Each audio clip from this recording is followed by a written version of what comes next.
ओम शांति। 11 मार्च की बाबा की मुरली।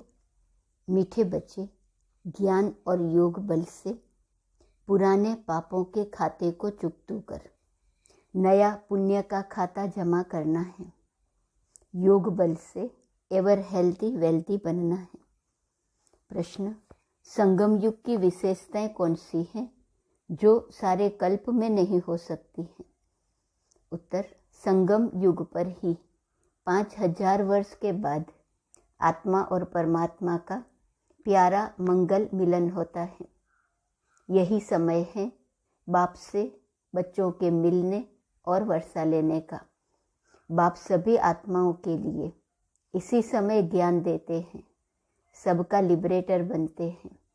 संगम युग पर ही देवी देवता धर्म की सैपलिंग लगती है। जो दूसरे धर्म में कन्वर्ट हो गए हैं वह निकल आते हैं। सभी अपना अपना पुराना हिसाब किताब चुकतू कर वापस जाते हैं। ऐसी विशेषताएं और किसी युग की नहीं हैं। एक, आत्मा और परमात्मा का प्यारा मंगल मिलन। दूसरा, मिलने का और वर्षा लेने का समय। तीसरा, बाप का ज्ञान देने का समय। चौथा, बाप लिबरेटर बनते हैं। पांचवा, देवी देवता धर्म की सैपलिंग लगती है। छठा, जो भी कन्वर्ट हो गए हैं वह निकल आते हैं। सातवां, सभी अपना अपना पुराना हिसाब किताब चुकतू कर वापस जाते हैं। ओम शांति। परमपिता शिव नाम जरूर लेना है। परमात्मा अथवा खुदा, गॉड बहुत ही कह देते हैं, परंतु फादर का नाम जरूर चाहिए। फादर का नाम है ही शिव, निराकार है ना। आत्माएं भी वास्तव में निराकार हैं, यहाँ आकर साकार बनती हैं। कहा जाता है परमपिता परमात्मा वहाँ से बच्चों को अथवा प्रिसेप्टर को भेज देते हैं पार्ट बजाने। अब गॉड फादर जब कहते हैं तो मनुष्य की बुद्धि में लौकिक बाप नहीं आएगा, वह तो अपने बच्चों का फादर है। परंतु हे परमपिता कहने से बुद्धि ऊपर चली जाती है, आत्मा ही याद करती है। जिस्मानी फादर को भी आत्मा ही याद करती है जो जिस्म देते हैं। फिर आत्माओं का जो असली बाप है उनको भी याद करेंगे ना। परंतु वह कौन है, कौन उनको फादर कह बुलाते हैं, क्यों उनसे रहम मांगते हैं? वह सबका बाप है, यह तो सब जानते हैं।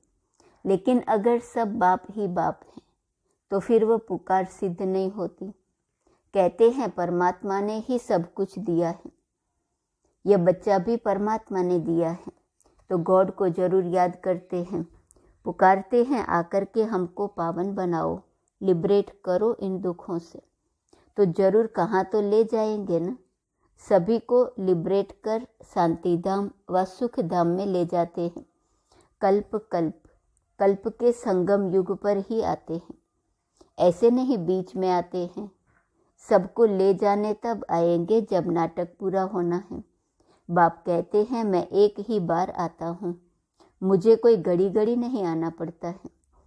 मैं एक बार आता हूँ जब सब तमो प्रधान बन पड़ते हैं, क्योंकि 84 जन्म तो जरूर पूरे करने हैं। अगर पहले आऊँ तो 84 का चक्र पूरा हो न सके।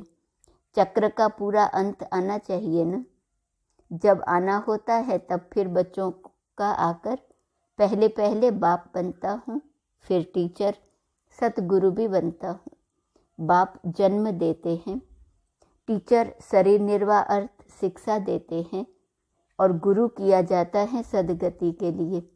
गुरु यहाँ ही किए जाते हैं, सतयुग में कोई गुरु नहीं करते हैं, वहाँ बाप और टीचर होते हैं। ऐसे नहीं कि बाप टीचर बन पढ़ाते हैं, बाप अलग टीचर अलग होते हैं। यहाँ यह बाप टीचर गुरु एक ही है। तुम बच्चों को एडॉप्ट किया है, तुम हो मुख वंशावली। फिर चाहिए पढ़ाई तो सारी सृष्टि चक्र के आदि मध्य अंत का राज समझाते हैं। ड्रामा में मुख्य क्रिएटर मुख्य एक्टर कौन कौन है, सारे विश्व के चक्र की नॉलेज बताते हैं। मूल वतन, सूक्ष्म वतन, स्थूल वतन का सारा समाचार बताते हैं। ये सारा चक्र कैसे फिरता है। पहले पहले नई दुनिया में कौन कौन आते हैं। पहले पहले तो बच्चों को यह जानना चाहिए कि वह हमारा बेहद का बाप है। यह ब्रह्मा भी कहते हैं हमारा बाप यह शिव है। ब्रह्मा वर्ल्ड शिव। शिव बाबा भी कहते हैं यह ब्रह्मा बच्चा है, मुझे इनमें प्रवेश करना है। तो मैंने इनको एडॉप्ट किया। पहले इनका नाम असल लेखराज था, फिर ब्रह्मा नाम रखा है। मैंने इनको अपनाया है। मनुष्य बाबा बाबा कहते हैं, परंतु बिगड़ जाने शिव के चित्र के आगे जाते हैं, परंतु वह हड्डी दिल से समझते नहीं हैं कि यह हमारा बाप है। लौकिक बाप का अगर कोई चित्र देखते हैं तो झट कहेंगे यह हमारा बाप है। शिव के आगे वह हड्डी नहीं निकलेगा। बल उनको परमात्मा समझते भी हैं, परंतु उस रुचि से हड्डी जिगरी नहीं कहेंगे कि हमारा बाप है। सिर्फ वंदना करते हैं भक्ति मार्ग की रस्म अनुसार। उनसे प्राप्ति क्या होती है वह बुद्धि में आएगा नहीं। यह बाप पेट समझाते हैं। निश्चय करने के लिए पॉइंट्स तो बहुत देते हैं, परंतु बच्चे भूल जाते हैं। सभी धर्म वालों के लिए यह ज्ञान है, चाहे मिलिट्री का हो चाहे सिविलियन हो, ज्ञान सबके लिए है। तुम बच्चे जानते हो शिव बाबा हमारा बाप टीचर सतगुरु है। यह हमारा बहुत पुराना मिलन है, 5000 वर्ष के बाद आए हैं। इसे आत्माओं और परमात्मा का प्यारा मंगल मिलन कहते हैं। परमपिता परमात्मा आकर सभी आत्माओं से मिलते हैं। इस समय ही सबका लिबरेटर बनते हैं। सभी तो शिक्षा नहीं लेंगे, शिक्षा वह लेंगे जो देवता बनने वाले होंगे। मनुष्य सृष्टि का इतना बड़ा झाड़ है, इनसे सैपलिंग लगाते हैं। आज गवर्नमेंट भी किस्म किस्म की सैपलिंग लगाती रहती है। बाबा भी सैपलिंग लगाते हैं। फिर जो स्कूल के हैं वह निकल आते हैं। जो देवी देवता धर्म वाला व इस फाउंडेशन वाला होगा उनका ही सैपलिंग लगता है। तुम असल देवी देवता धर्म के हो, फिर और धर्म वालों का भी सैपलिंग लगेगा। जो कन्वर्ट हो गए होंगे वह निकल आएंगे। किस्म किस्म के मुसलमान पारसी आदि आते हैं ना, अपने दैवी धर्म के झाड़ की ही सैपलिंग लगती रहेंगी। अब तुम बच्चे प्रैक्टिकल में समझते हो, वह एक ही बाप हमारा बाप टीचर सतगुरु हैं। मनुष्य तो कहेंगे बाप ने हमको जन्म दिया, फिर फलाने टीचर ने पढ़ाया, फिर पिछाड़ी में गुरु करते हैं। कोई नहीं भी करते हैं। हर एक की अपनी अपनी मान्यता है। कोई ना कोई का सिमरन जरूर करते हैं। बाप को याद करेंगे व कोई मित्र संबंधी को याद करेंगे। अब तुमको और सबकी याद भूल एक बाप को ही याद करना है। वही सत्य बाप, सत्य टीचर, सतगुरु है। सचखंड की स्थापना करने वाला है। सारे सृष्टि के आदि मध्य अंत के चक्र की हिस्ट्री ज्योग्राफी बताते हैं। हम स्वदर्शन चक्रधारी बने हैं तो जरूर चक्र याद करना पड़े। यह सृष्टि का चक्र कैसे फिरता है, शुरू से अंत तक चक्र को जानते हो, और यह कल्प के संगम युग पर ही जान सकते हो। बीच में तो कोई जान न सके। बाप पढ़ाते ही हैं कल्प कल्प कल्प के संगम युग पर। सारे वर्ल्ड की हिस्ट्री ज्योग्राफी का राज और कोई भी समझा न सके, बाप ही समझाते हैं। बाप द्वारा तुम स्वदर्शन चक्रधारी बन चक्रवर्ती राजा बनते हो। वहाँ यह नॉलेज फिर गुम हो जाती है। नाटक पूरा हुआ, फिर आत्मा के अंदर जो पार्ट है राजाई का वह शुरू होगा। इस समय तुम्हारा पार्ट है सीखने का, बाबा का आना, बच्चों को नॉलेज सिखलाना, उच्च पद प्राप्त कराना अभी का पार्ट है। बाबा का आना, बच्चों को नॉलेज सिखलाना, उच्च पद प्राप्त कराना। पद प्राप्त कर लिया फिर खत्म। फिर ये सृष्टि चक्र की नॉलेज प्रायः लोप हो जाती है। कोई भी मनुष्य को इस सृष्टि चक्र की नॉलेज नहीं है। सन्यासी तो चक्र को मानते ही नहीं, झाड़ को देख कहते हैं यह तो कल्पना है। तो तुम बच्चों को भी धारणा करनी है। योग पूरा नहीं होगा तो धारणा होगी नहीं, बुद्धि प्योर बन न सके। कहते हैं न, शेरनी का दूध सोने के बर्तन में ही ठहर सकता है। तो यह भी ज्ञान अमृत बच्चों को मिलता है। बर्तन लोहे से बदलकर सोने का होगा तब ही धारणा होगी। इसमें अच्छा पुरुषार्थ किया जाता है, बहुत सहज है। वर्ल्ड की हिस्ट्री ज्योग्राफी को जानना है। सतयुग में कौन राज्य करते थे, कितना समय किया, घराना होता है ना, तो उसको कहेंगे डीटी डिनेस्टी ने 1250 वर्ष राज्य किया। क्या लड़ाई से राज्य लिया? नहीं, अभी के पुरुषार्थ की प्रारब्ध पाई है। यह सारा चक्र तुम किसको भी समझाओ तो बहुत खुश होंगे।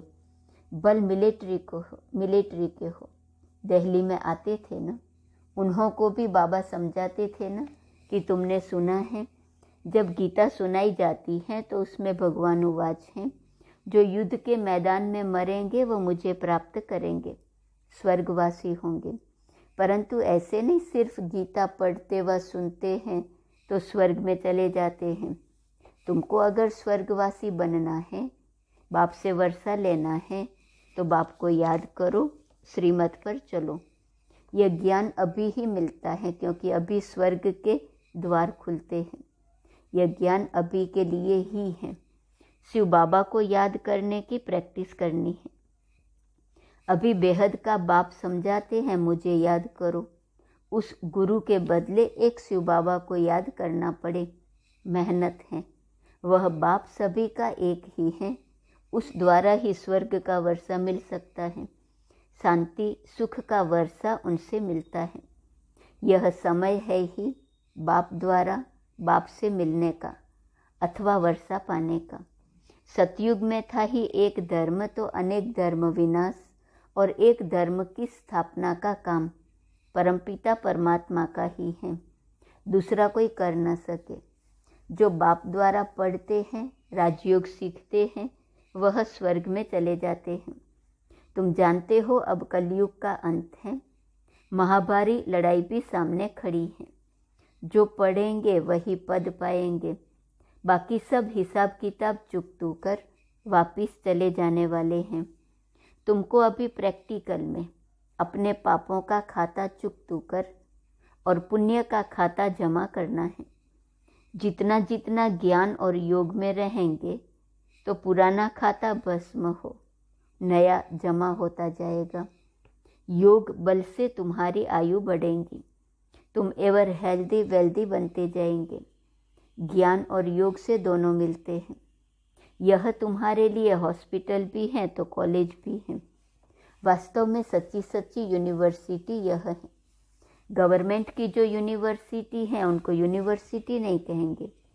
यूनिवर्स तो सारे विश्व को कहा जाता है।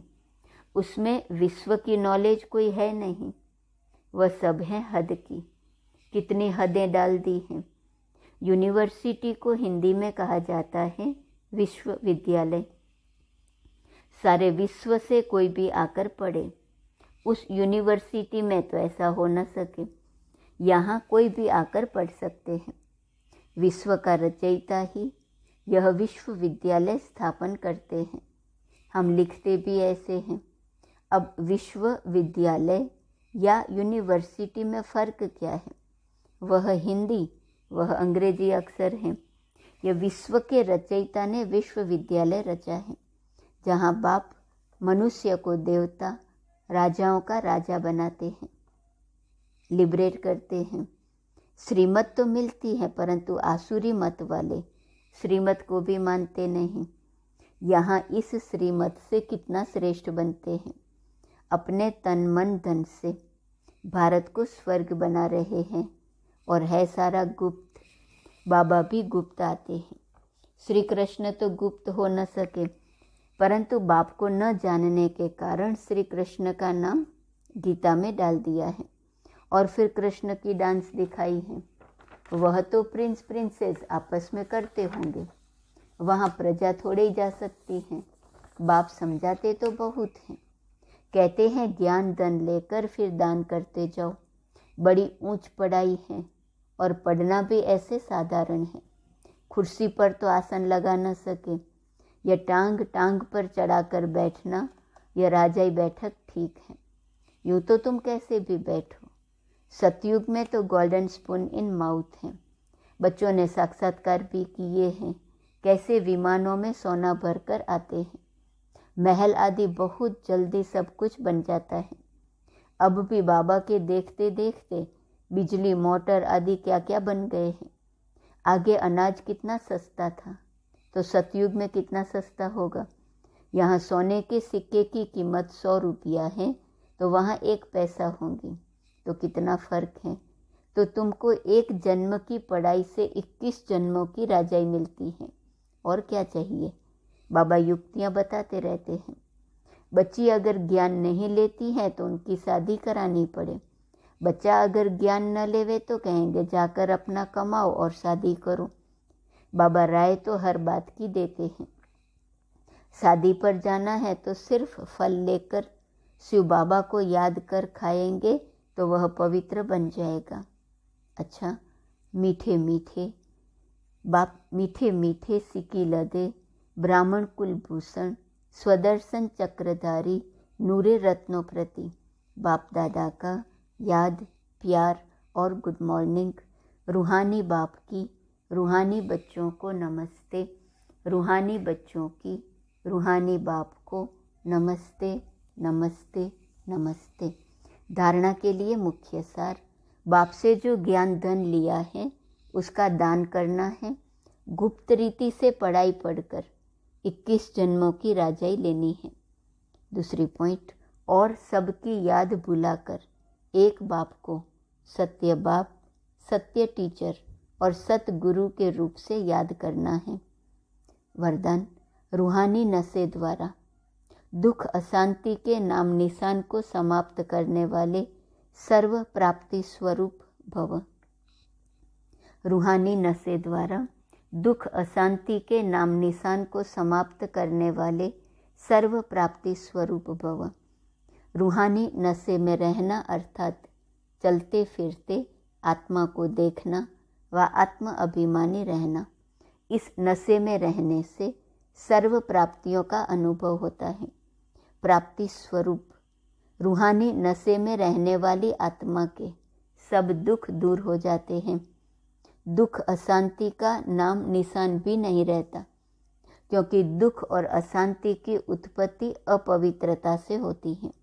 जहाँ अपवित्रता नहीं वहाँ दुख अशांति कहाँ से आई।